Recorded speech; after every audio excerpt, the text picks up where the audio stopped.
sloth, wrath, gluttony, envy, lust, greed, pride. 7 vices, each naming the dark appetite of our human nature, a misplaced hunger for a deeper connection to life. In myth and history, in Western and Eastern culture, in the past, in the present, and undeniably in the future, we have and will be moved by these impulses to great acts of folly and, I would add, profound moments of growth. These 7, the cardinal sins of the Roman Catholic tradition, name the excesses and failures of the human heart and mind. They name that darkest part of our society, the weakest part of our own character, and are the motivation for apathy, violence, overconsumption, prejudice, betrayal, and selfishness. And precisely because these are vices of the heart and mind, if they are nourished by the spirit of life and living, they are the means to the transformation of ourselves and our world. That is, because they are a part of who we are as human beings, of our own human nature, they are influenced by our deepest sense of being, the abundance of life. And when that connection is nurtured, we grow beyond vice into virtue. Now, at the risk of offending someone here, you are a consumer, and you are a consumer. You're a consumer, and you're a consumer. You're all consumers. In fact, we all are consumers, so don't feel bad. You're not alone. In fact, out of biological necessity, every living thing is a consumer. Each animal and plant, from the giant blue whales to the lilies of the field, each fungus and slime mold, from the edible to the invisible, has to consume nutrients and water to grow and sustain its life. And all of these uncounted and uncountable consumers coexist in an ecological balance, each life form having a place, a relationship to its neighbor, to others around it. And it is that grand interconnected web of life that both requires and sustains us as consumers. And we human beings are the most successful consumers in the history of the planet. We have a unique ability to adapt our consuming not only of food and water, but our other basic needs of shelter and clothing to the many different ecologies of our earth. We successfully survive in the frozen tundra and the hot deserts. We have adapted life to life in high mountains, small islands, and open plains, and we've grown across this planet to participate in every ecological niche, from the comfortable to the most extreme. We're so successful, we've figured out a way to live in the void of space. And someday, I anticipate we will live on other planets. Now, one of our most winning tactics, one of the key things that we do for our success as consumers, is our ability to imagine and create and then share what we have made with others. And the shorthand for this, of course, is culture. That's what culture is. It's the sharing of our ideas. It's our ability to learn from one another generation after generation and to pass on what we have learned and grow it. Through our culture, we craft an entirely new, interconnected web of information, goods and services, and values.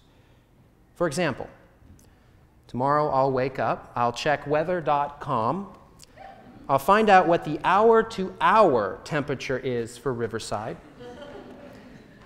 and if it's warm enough, I'll probably put on a t-shirt The one supporting the Boston Red Sox because they're my favorite team and they're in #1 place, which I know from the internet. And then I'll begin my day.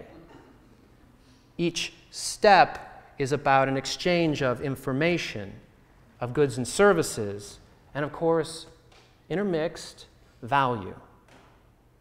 And of course, governing our web of culture, our interconnected web, is another one of our inventions, the invention of economy.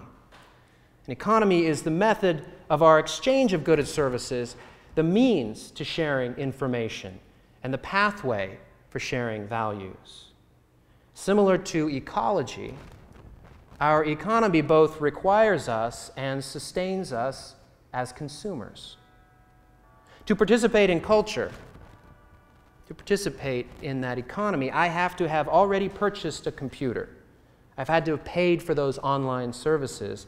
I observe the web ads on the internet as I get to weather.com. I've already had to buy the t-shirt, and I've had to choose the one that speaks to my values from all the thousands of other t-shirts that are out there and the several hundred in my closet.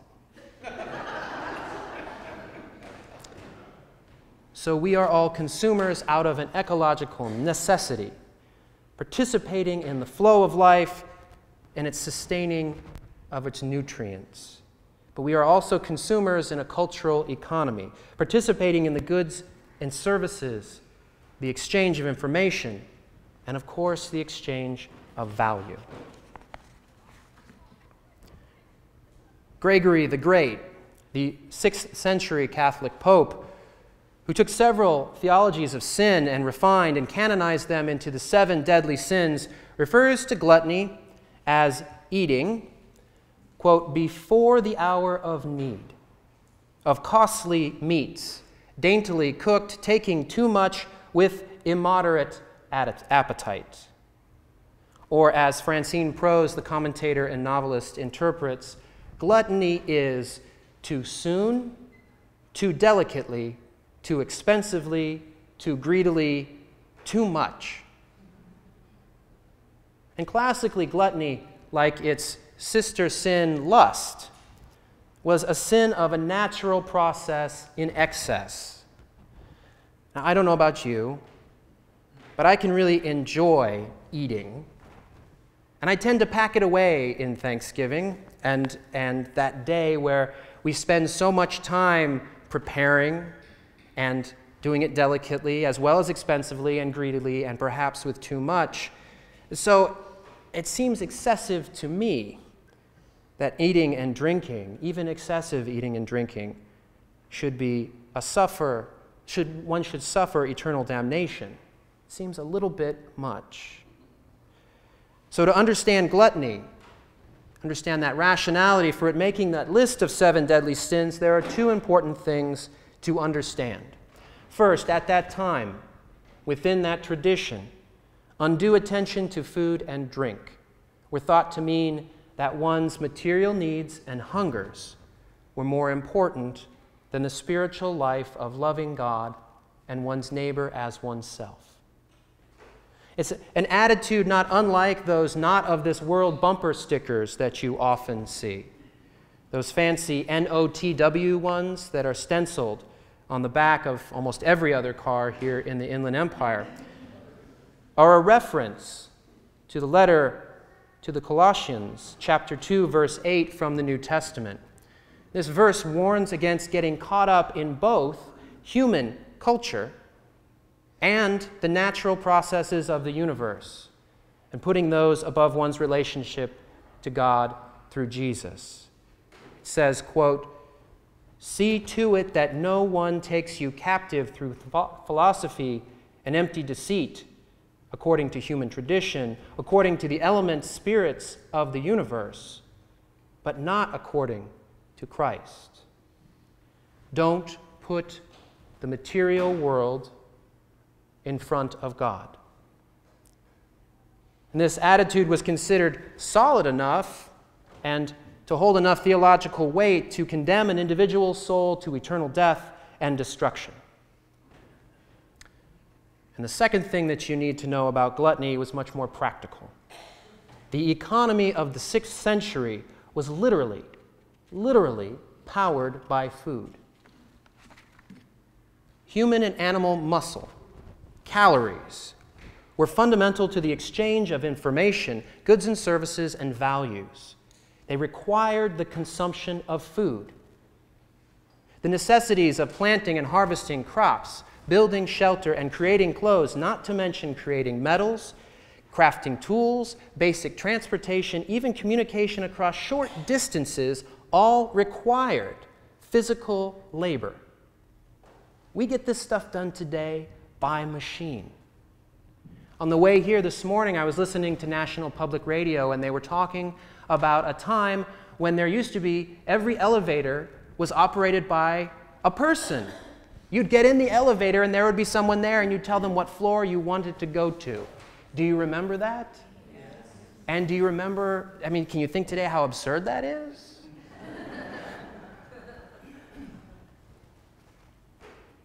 Today we do things by machine. But then, to be a glutton was to overeat and to drink too much, to consume in excess. It was not just a deadly spiritual crime, placing earthly concerns over your spiritual ones, but it was an offense to society, to economy. It was an abuse of the source of power and a threat to society and to culture's survival. Too soon, too delicately, too expensively, too greedily, too much gluttony. Excessive eating as a spiritual and economic transgression.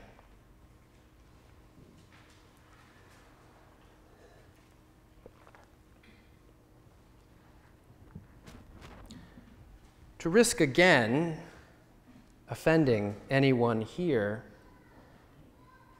we're all gluttons. Too quick, too processed, too lavish, too costly, too supersized, to name a few of our American consumer traits.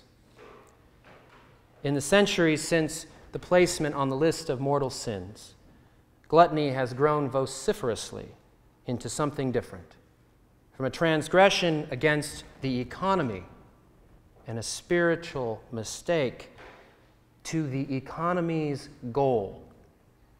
Gluttony has developed from an offense which killed the soul into the vice killing our planet. From a time when our biological need to consume was powered by food, human beings have emerged into a world where our needs are powered by fossil fuels. Economists recognize the creation of the first steam engine in 1712 as the major turning point towards the economy of consumerism that we live in today. The first steam engine. Because what happened was we began to be able to rely on the energy that existed in the earth. And we began to view the earth as a resource in order to use and to exploit. As the machines became better and better at their work, we began to increase our standard of living. With an increase in standard of living, we could eat better, live longer and healthier lives, which increased the population, which had a better standing of living, which increased the population, until the idea became that a growing economy, the growth in our economy, was the correct and right course for it to take. To consume became the goal, whether it was of our basic needs of food and shelter and clothing, or whether it began as that standard of living increased to become something of our wants. The further we went technologically, and the more our economy resolved to use machines and fossil fuels, the further we got from ecology, because we grew cities distant from the landscape. Larger populations had larger needs, and so we needed to factory farm. We needed to put the waste of the cities someplace. And so we became further and further removed from the ecology of the planet. Today, our American culture is only 5% of the world population, and we consume 30% of its resources. That doesn't seem so bad. You know, it's a little excessive. But to call it gluttonous, I mean... But if we were to share our standard of living, the highest standard of living on the planet, with, just say, China. If the Chinese had the same standard of living that we have, the same number of cars, fast food restaurants, clothing, 100 t-shirts in the closet that they could choose from, then the planet would be over. The planet would be over. Because our standard of living, even using that times 6% up to 30%, that is consuming more than our share. And what's interesting is this more, this growth in economy, this larger and bigger is not necessarily better. In his book, Bill McKibben, in Deep Economy, states that the birds of more and better, which once sat in the same tree, no longer share the branch. The growth of a more economy is alone, and a better life is no longer attached to having more. In fact, it doesn't make us happier to own more. It doesn't do anything for us emotionally other than require us to consume more and more and more. We're caught in an economy that says that growth is the best thing for us. To consume is the best thing for us. And to question the economy, to question, is it the economy that needs to grow or that we who need to grow, is not something that we are actively doing. We're caught, somewhat like that Charlie Chaplin movie, Modern Times, where he is working the assembly line, trying to tighten bolts, and he snaps. He snaps, and he gets caught in the gears. Do you remember the image? The giant gears where he's going round and round the giant gears, caught in the machine, all the while manically still trying to tighten the bolts.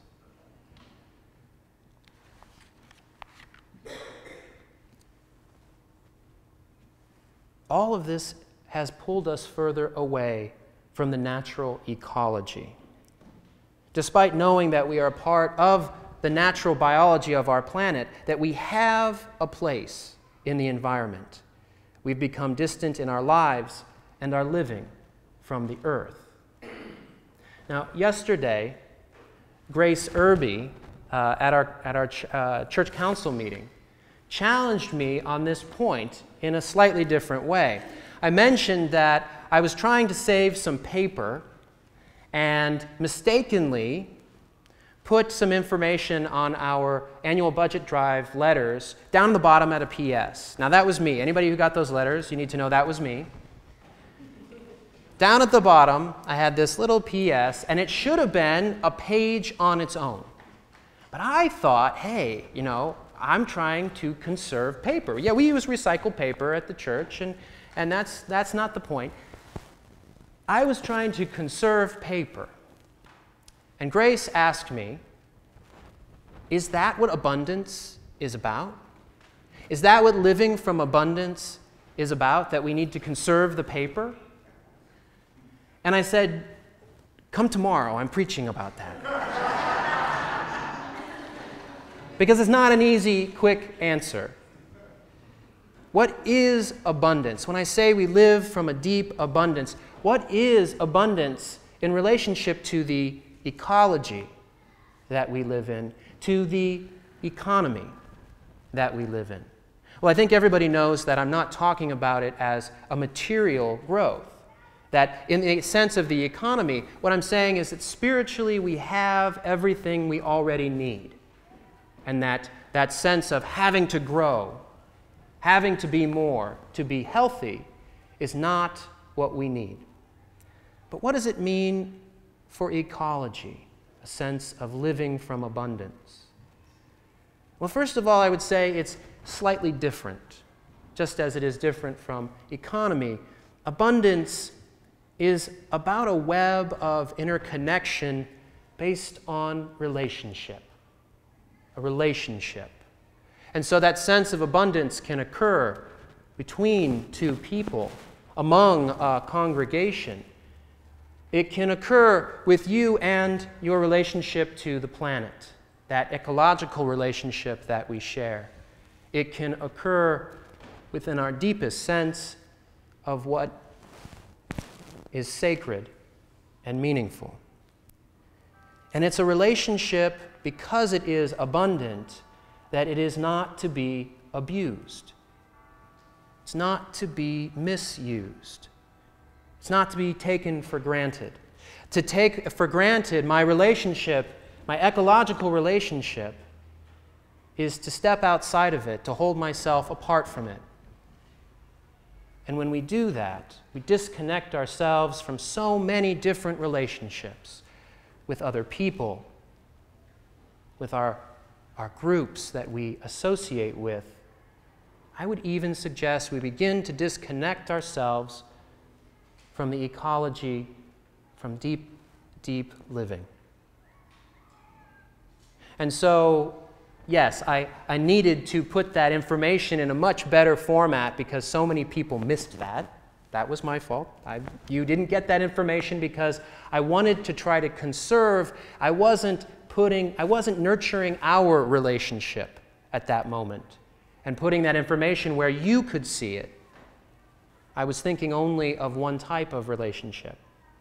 So the solution, just so you know, what I should have done, flipped the paper over and printed it on really big letters on the back. That would have been the right way to go.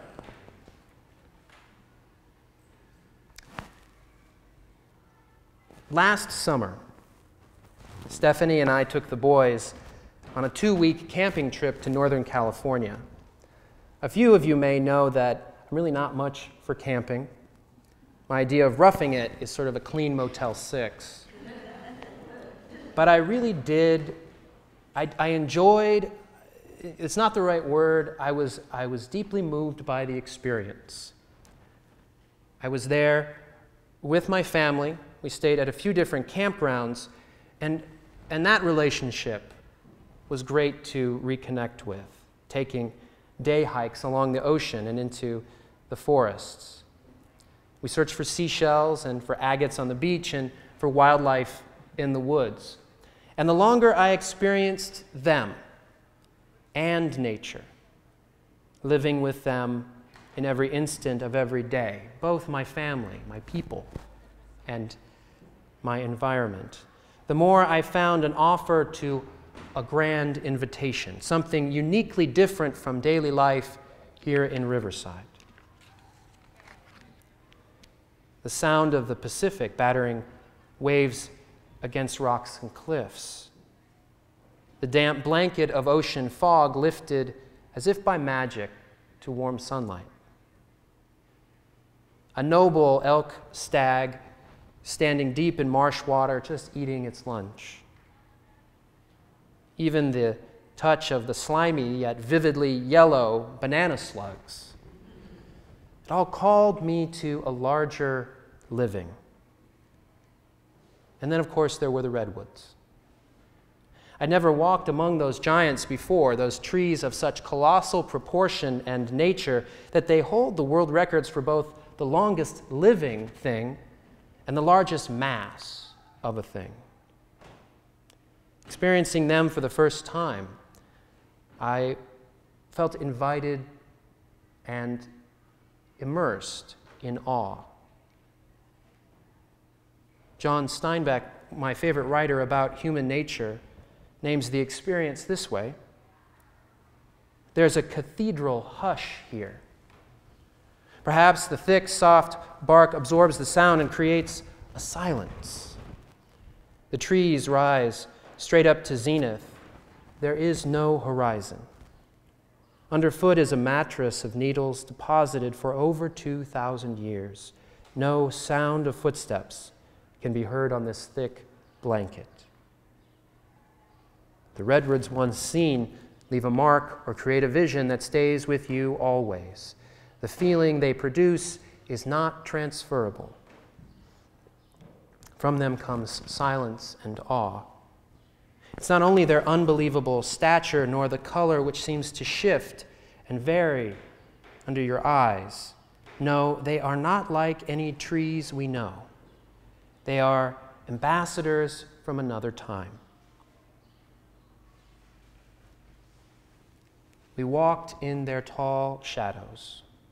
We touched their red, rough, fuzzy bark. We climbed their fallen trunks, vividly alive with the new generation of trees, and I found I was being fed by something I didn't know I was hungry for. Of course, we're a homeschooling family, so we studied their remarkable resistance to disaster. They've evolved an almost fireproof bark and an arrangement of shallow yet very interconnected roots which keep them standing in the face of the great Pacific storms which pummel them annually. And of course, we learned that they've been cut down almost to extinction.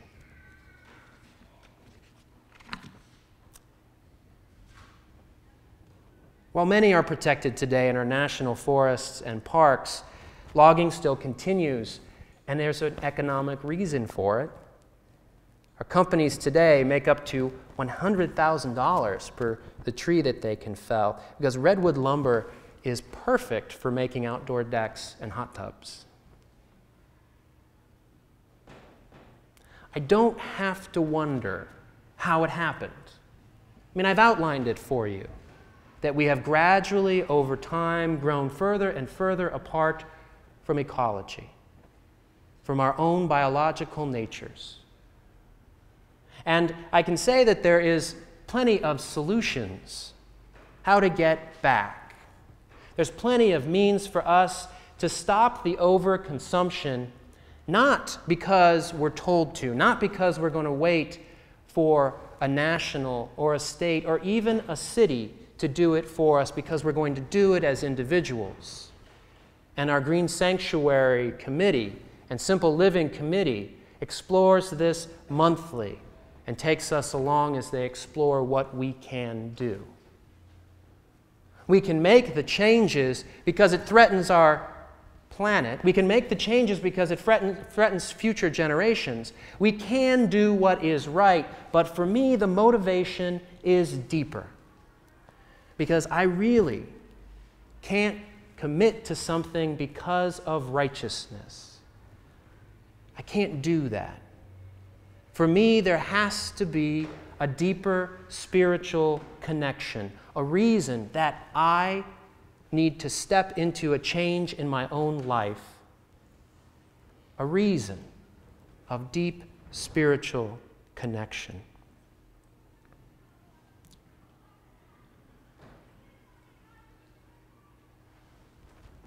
Finding the holy.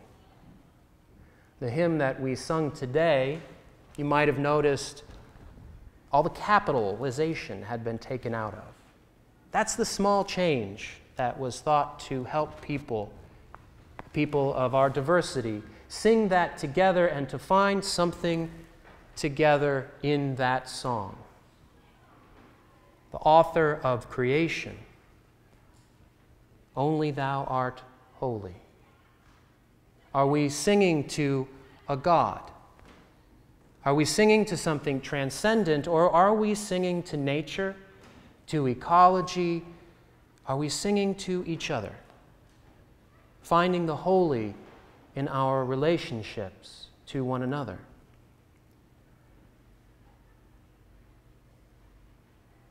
The catchy phrase, think locally and act globally. I think it's great. But for me, it needs to come from that spiritual place, from that place of holy beginnings. And for me, that's a sense of abundance. For me, It's the redwoods. But what is that place for you? Where in this world, connected to nature, have you found the holy in your life?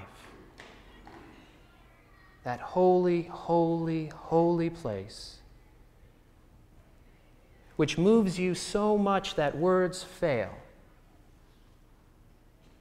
and that relationships, strong relationships, deep relationships, and transformation begin.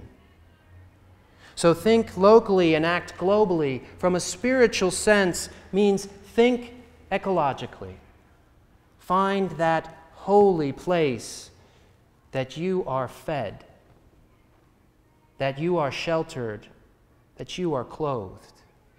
That place in this world, that natural place where you are at home. And act economically. To consume that, but to know that in consumption there is a relationship of giving back. To eat, to return, to consume and to offer again. In all the relationships, but in that basic and deepest one, the holy within your life. May it be so in all the days to come.